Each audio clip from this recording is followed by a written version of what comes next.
Hello everybody, now I'm just Simple Man, and my name is Noah Foster, and welcome to this week's episode of my series called 205 Live Matters. This is sure to be a jam-packed episode because not only will I discuss this week's episode of 205 Live and my thoughts on the future of the brand, but also we had an incredible bout at the Royal Rumble for the Cruiserweight Championship. And by the way, 205 Live Matters. It does not belong on the kickoff show. And that match this Sunday that we're going to discuss briefly is validation for my thoughts behind it. But no, we got Shane and Miz and the moment with his father. Big fucking deal. Anyway, enough venting. Let's get into the action. So first, let's talk about the Cruiserweight Championship match at the Royal Rumble. What a barn burner it was, too. Definitely stole the kickoff show. It would have stole a spot on the main card, too, but I digress. So we have four men. Two men that were former Cruiserweight champions going after their second Cruiserweight title. One man that has yet to hold the championship gold. Then again, he has yet to hold championship gold in his career in WWE, even in NXT for that matter. And then you have the so-called juggernaut, the unstoppable Buddy Murphy. I'm not going to lie. I literally just went through and watched this match again on my TV you see behind me because my notes previously I didn't think did justice for it. Because if y'all don't know, I'm fans of commentators like Marinello, like Jim Ross, like what's his name, Kevin Kelly, where they break it down play by play. They show you the passion for the action, and I'm not gonna lie, one of my words says "Oh!" because there were definitely plenty of those moments in this match. So with that, let's break down the Cruiserweight Championship Fatal 4-Way match. The champion, of course, going into a disadvantage in this match because he doesn't have to be even involved in the decision to lose the title. So, let's break it down.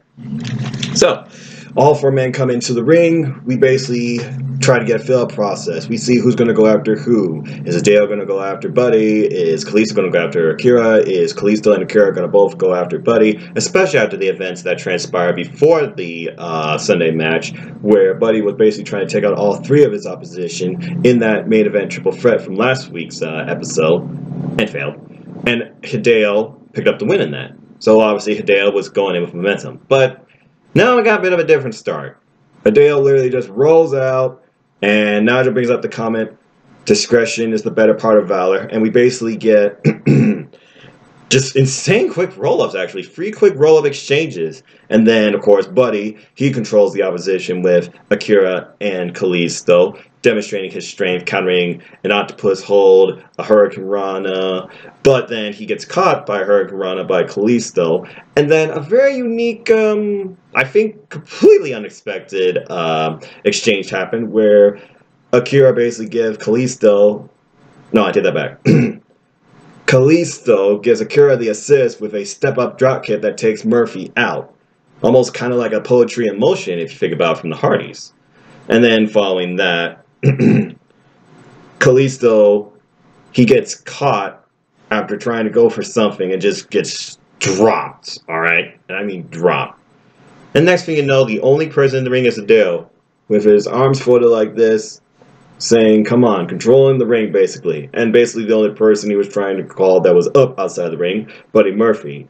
Which then gives us an exchange of Buddy and Hideo for a while. And I was actually interested to see this. Personally, if I was going to book a Cruiserweight Championship match as a one-on-one instead of this Fatal 4-Way, I would have loved to see Hideo versus Buddy Murphy. And we got some moments for that. So it was pretty cool here. So basically, following that, we get a bunch of exchanges. Buddy eats a forearm, and then the two are basically exchanging what they call the spinal tap kicks with each other, seeing who can basically deliver it harder, who feels it more, Hideo or Buddy Murphy. And I'm not sure either one of them got out of that unscathed. We get some more exchange of strikes, and then basically from there, Hideo controls the ring.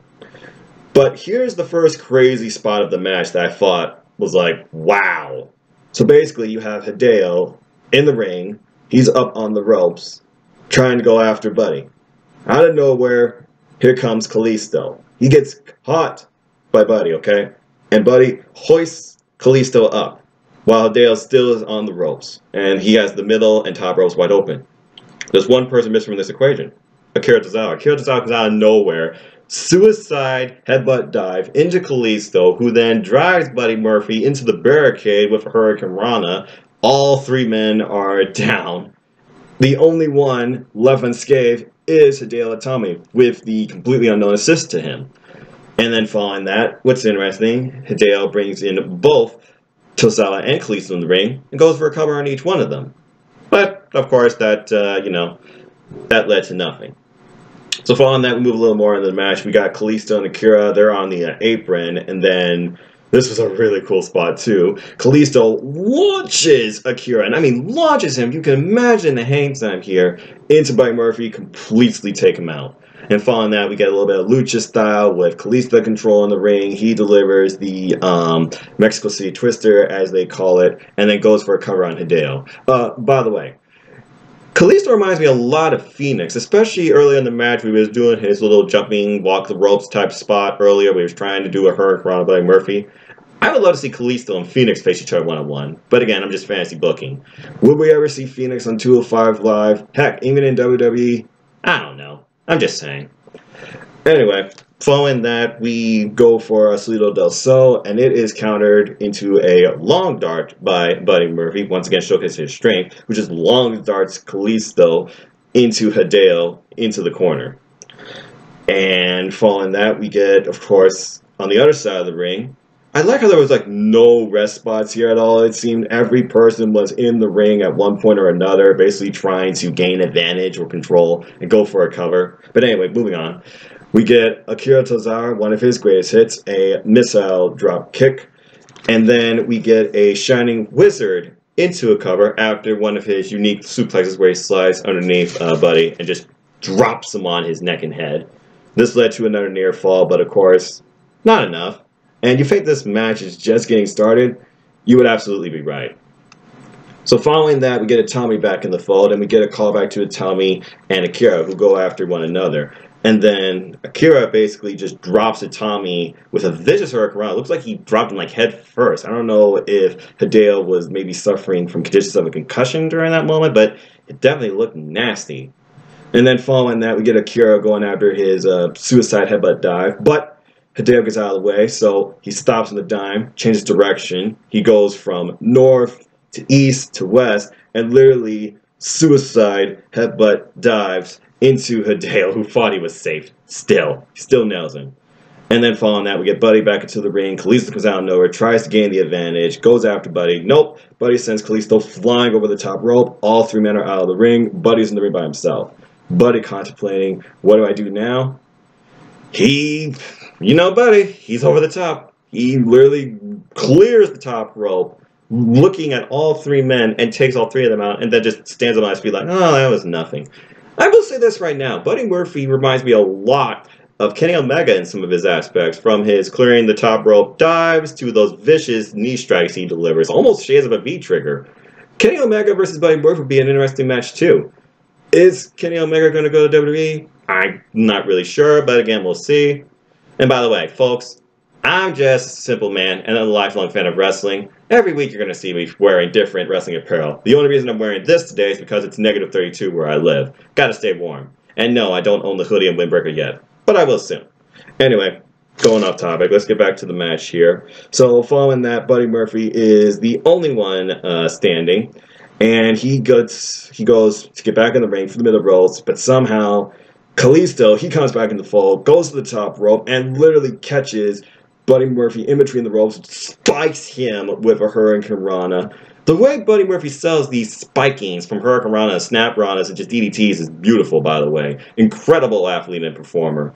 But jeez, that looked nasty. And basically, that led to a near fall. But Buddy was too close to the ropes. They also gave the point that Kalisto just didn't have enough power over top of Buddy Murphy to hold the count for 3. So the match continues. Following that, we get Cheapy Nando's kick, I believe they call it in New Japan Pro Wrestling at one point, and Buddy Murphy power bombs Kalisto into a cover, which is broken up by Akira Tozawa. And then following that, we get Akira Tozawa once again going after. Everyone was just going after the champ. Yeesh. Basically, high crossbody roll through, shades of John Cena, and you think that Buddy Murphy's going to do another like powerbomb. No, it is countered into an inverted Rana that looked vicious.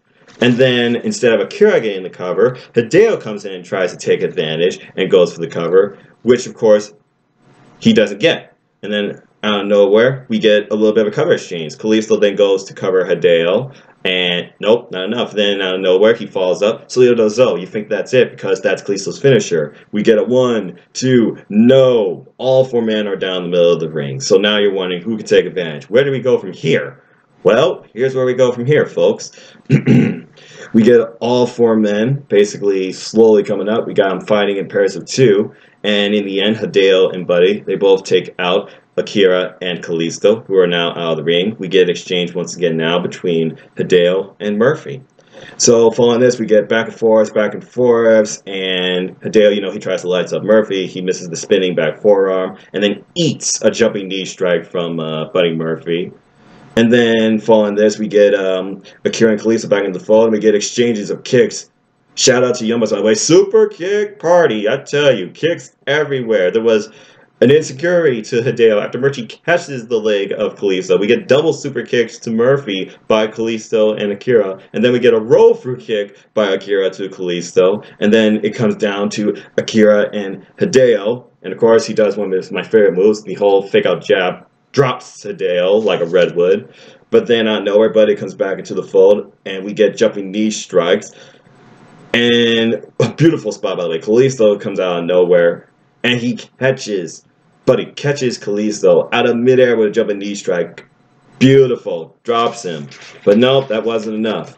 So once again, we're still down to basically Hideo and Buddy. They're both exchanging with one another. Get Rofu back fist.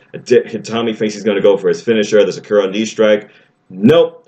He gets countered into one knee strike, and then Buddy holds both of Tommy's arms and just hits him with shades of a V-trigger with another knee strike. And then the match finally ends with Buddy Murphy hitting Murphy's Law on Hideo, pinning Hideo for the win. Wow.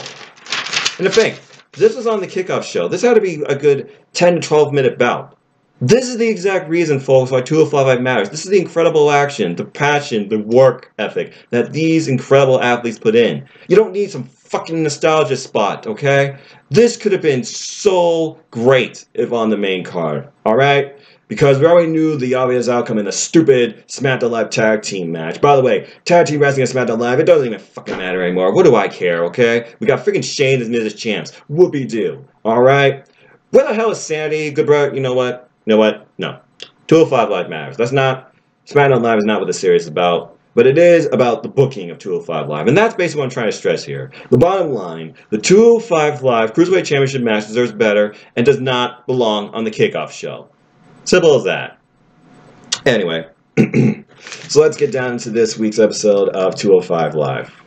It was a nice, fun-filled one again. We had 2 matches, of course. Drake Maverick, he recaps the incredible match from the Royal Rumble and tells us about the card for the night. The 2 matches we get here are Kalisto versus Mike Kanellis, which is the first time ever, actually. So it was bound to be something different. And then we get a callback once again. Akira Tozawa versus Hideo Itami. For those of you who don't know, these two used to be former tag team partners. Hideo turned on him. They had a one-on-one encounter. And in their one and only one-on-one encounter, Hideo Itami won. So it'd be interesting to see who wins here. Will we get a rubber match, or is it just over here? We're going to talk about that a little bit, but let's start the show, shall we? So basically, we start off with Kalisto versus Mike Kanellis. Kalisto and his Lucha House Party brethren, they all come out with the noisemakers, the pinatas. They gave Nigel McGuinness a tiny little hat, which I thought was kind of funny. And then we get Mike Kanellis and Maria Kanellis, and who some people call the best theme right now in WWE. I'm not going to sing it. Don't ask me to. And we get Maria Kanellis in commentary, and basically on commentary they were putting over how they complain about they haven't really been given everything, but then in English brings up the point, you guys haven't really done anything. So it was a little bit of back and forth about, I want this, you want that, but what have you done for me lately? But that was just a commentary. Let's get to the match. The match was a nice back and forth bout where I believe Mike Kanellis showed a lot here, and he controlled a lot of the match too, in my opinion. So, first off, the first spot I noticed, because I got a few notes here, because I take a few notes. And I only do, play-by-plays, really, for, main events and championship matches. That's just me. But all matches matter at 205 Live. even squashes, because I guess you're trying to put over, you know, this talent. Anyway, so we get a barricade face first spot. Kalisto gets dropped face first in the barricade. This leads to a cover. At one point, we get a basement Rana into another cover. There were several covers in this match, folks. It was crazy.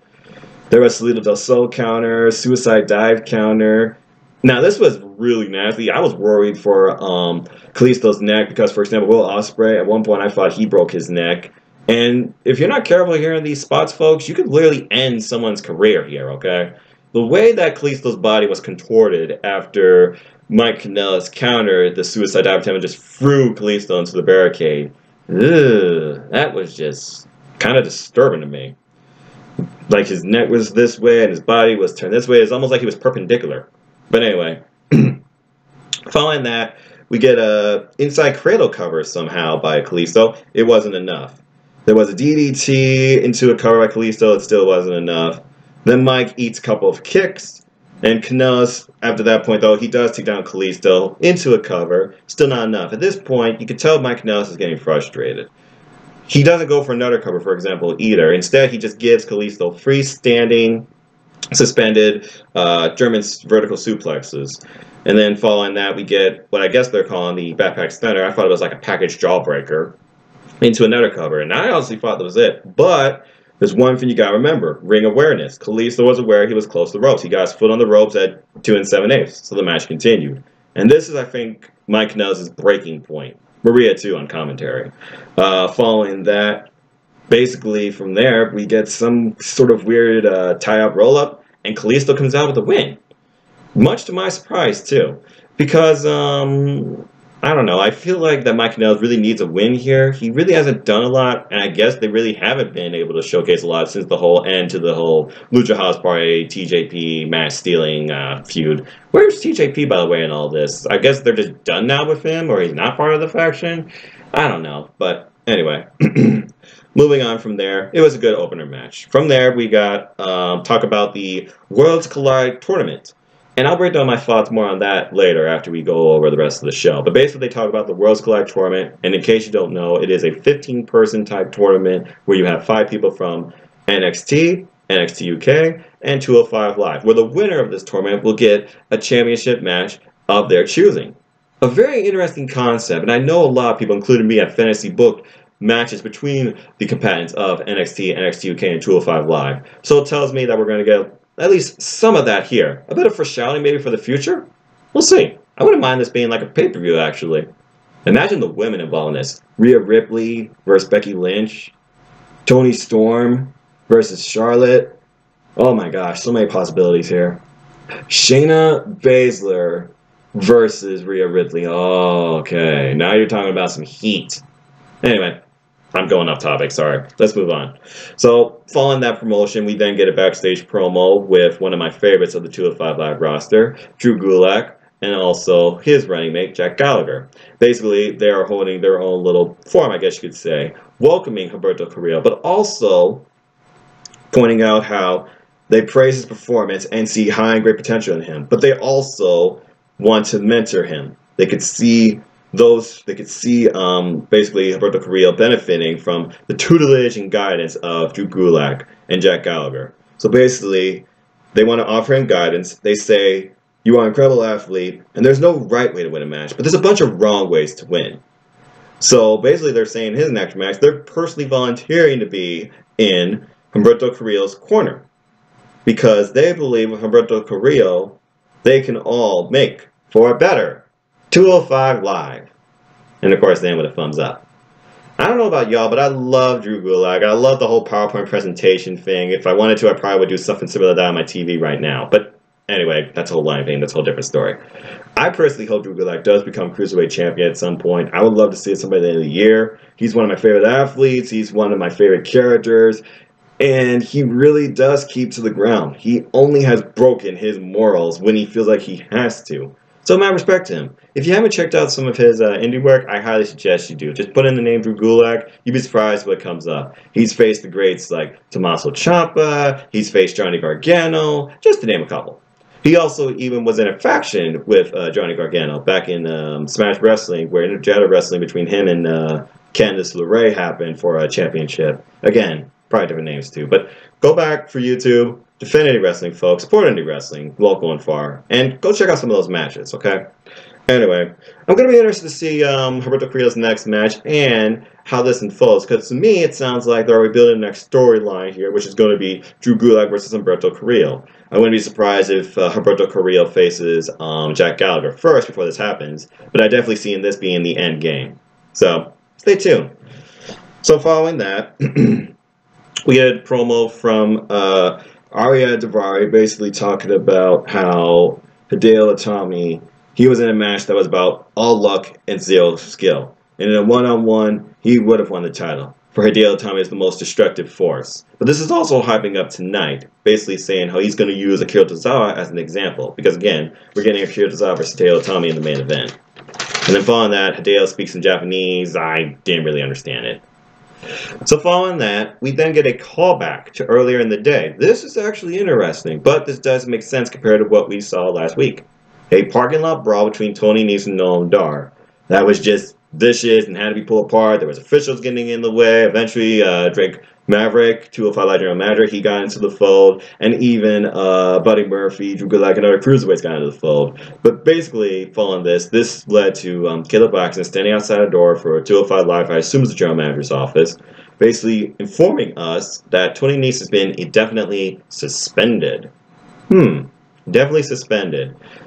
The word indefinitely is an odd word when you think about it, but I can see him coming back shortly because Noam Dar would want to face him one-on-one. Because in the end, this is what it's all pushing for. Noam Dar versus Tony Nese one more time. Because in my opinion, those are two of your most valid candidates to go after the title next. We'll talk about more of that a little later. But basically following that, we get Buddy coming out of the door, and then Kayla asks him, what do you think about your friend being suspended? Do you condone these actions? And Buddy says that well, he doesn't want to get in trouble, so he doesn't condone it. But I think we both know that he kind of does. And then as far as that, he literally just stopped there and was about to walk out. But then, Kale brought up the question about this match this past Sunday. Does that really cement your legacy, basically? And Buddy was pointing out how he was out there to cement his legacy. But all his opponents bought it. Drake put up the challenge. He beat the challenge. And you set him up, I'll knock him down. Because you can't stop the unstoppable.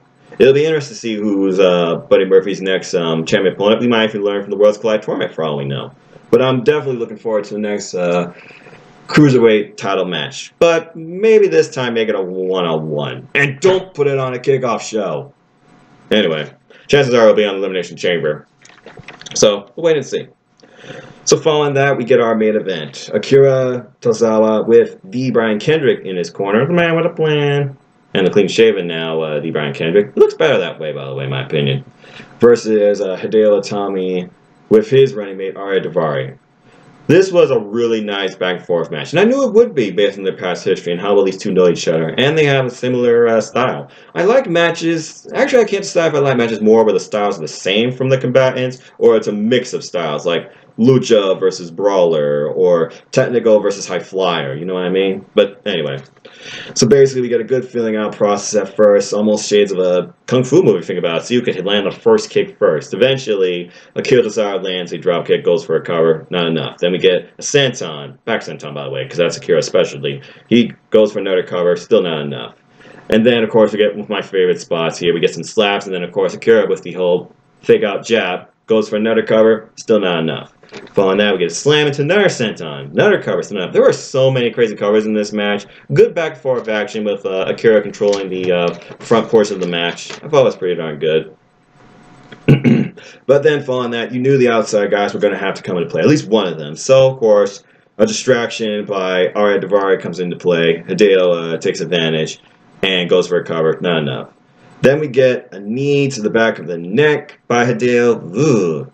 Dropped Akira for a cover, still not enough. Then, of course, we get the traditional spinal tap kicks to Akira's spine. Another cover, still not enough. At one point, we saw Hideo going for the Sakura knee strike. It was countered into a cover, still not enough. And then we get some vicious... Well, actually, no, I take that back. I don't think it was for his finisher. Maybe it was just solving his neck, because following this, he went for a couple of neck breakers, landed 2 of them, and then went for another cover. Still wasn't enough. But bottom line, Hideo was controlling the match at this point for a good portion of it. Then we get Knee to the midsection, still not enough, and then we have our first really wrestle of the night. Okay, so we just get a wrestle, crowd starting to hype up, the Brian Kendrick's trying to hype up Akira, we get some ha's, and then following that we get an octopus stretch, but it was countered by Hideo into another cover, still wasn't enough, and then we get one of those snap ranas, and then a shining wizard kick by Akira, but then Daivari with a distraction. Well, he tried to distract him as Akira went to the top rope. Didn't work. And Akira hits a missile drop kick. And then, of course, Akira with one of his trademarks, the suicide flying headbutt. He nails it. Brings Hideo back in the ring. Another cover. Oh, not enough. So following that, Akira gets hung out. And then we get a flying clothesline from Hideo. And I like how during this clothesline he yells, "Respect me!" And he also nails it, too. We get some strikes, and there's a Hurricane Rana into middle buckle counter by Akira. There was a lot of back and forth, like I said, in this match. Crowd started getting into it, saying, ah, ah, ah, ah. And then Akira, he goes to the top for his top rope senton backdrop. And then, of course, distraction by Daivari. And then, out of nowhere, Hideo hits a discus clothesline that just turns Akira Tozawa inside out.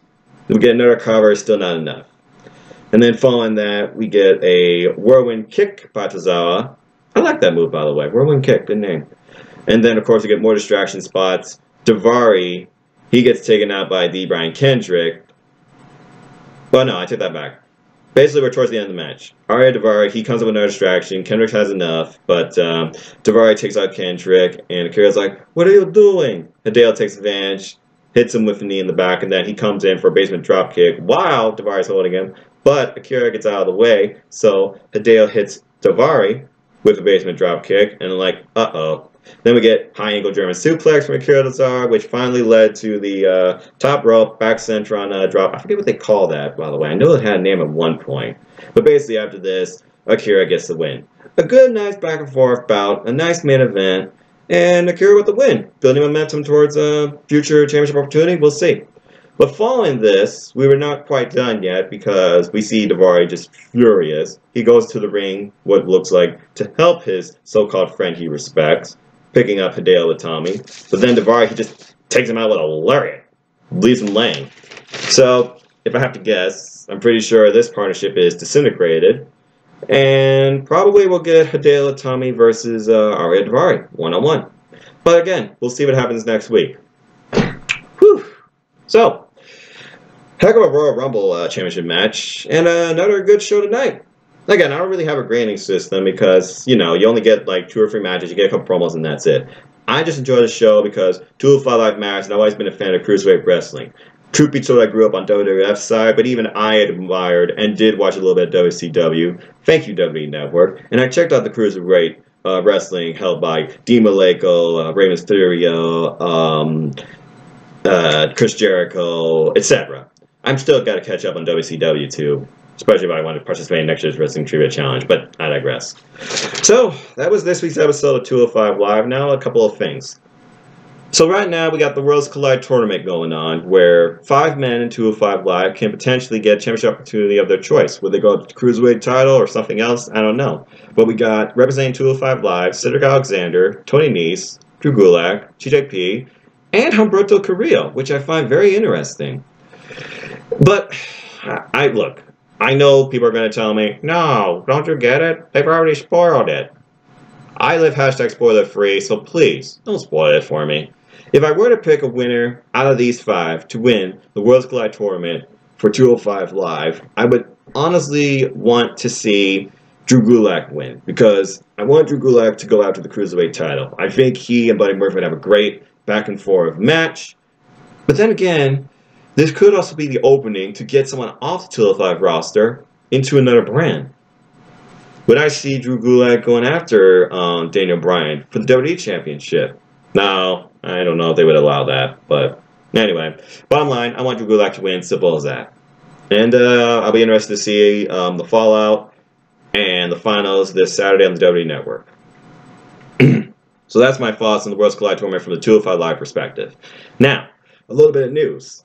So apparently, I was reading today, courtesy of NoDQ, Bleacher, and other forums, that Hideo Itami has asked for his release and has been granted it after his WWE contract expires.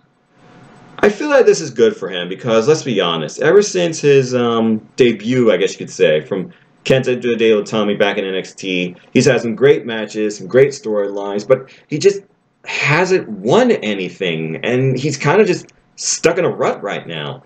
His last greatest bout was, besides Cruiserweight title, it was with the glorious Bobby Roode back at 2017 NXT TakeOver Chicago.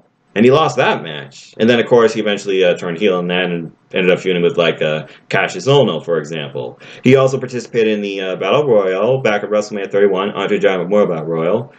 And really, there has been higher tailed since. He's had a couple appearances on Raw, back when he was and Akira Tozawa were actually tag teammates. And, of course, he also took out the Brian Kendrick, broke his nose with a GTS. He had some feuds there. He had a feud for a little bit of time with Austin Aries back in NXT. He's had some great moments, but nothing that, you know, it's truly memorable. So, I mean, I'm just going to say this just like his tweet says. Thank you. Thank you, Hideo Itami. Thank you, Kenta. I wish you the best of luck. I hope wherever you go, you are treated and booked better. You become a champion. And know that you have earned my respect. I would love to see him back in New Japan Pro Wrestling. Heck, he could maybe go to Ring of Honor.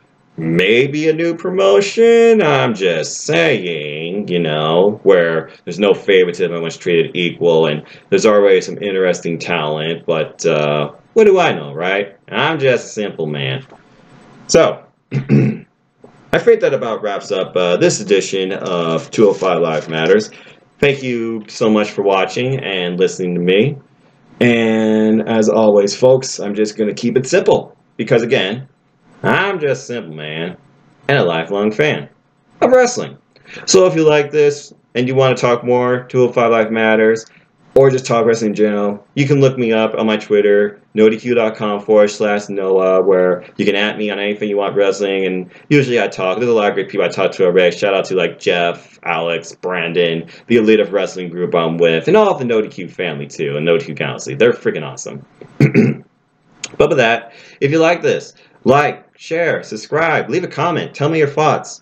Support NoDQ.com. Go buy a t-shirt, NoDQ.com/shirts. Check out our playlist on Spotify. Hashtag Team NoDQ. Follow NoDQ.com for all the latest in wrestling news, memes, rumors, music choices, and our predictions league and everything else. Check out What's NXT and the NXT UK Tea Party. I'll be on there again with the Wizard of NoDQ, the Radar Reviewer, Stefan Osborne, and the General Jerry Slaughter. We'll be reviewing this week's episode of NXT UK. Sure to be fun.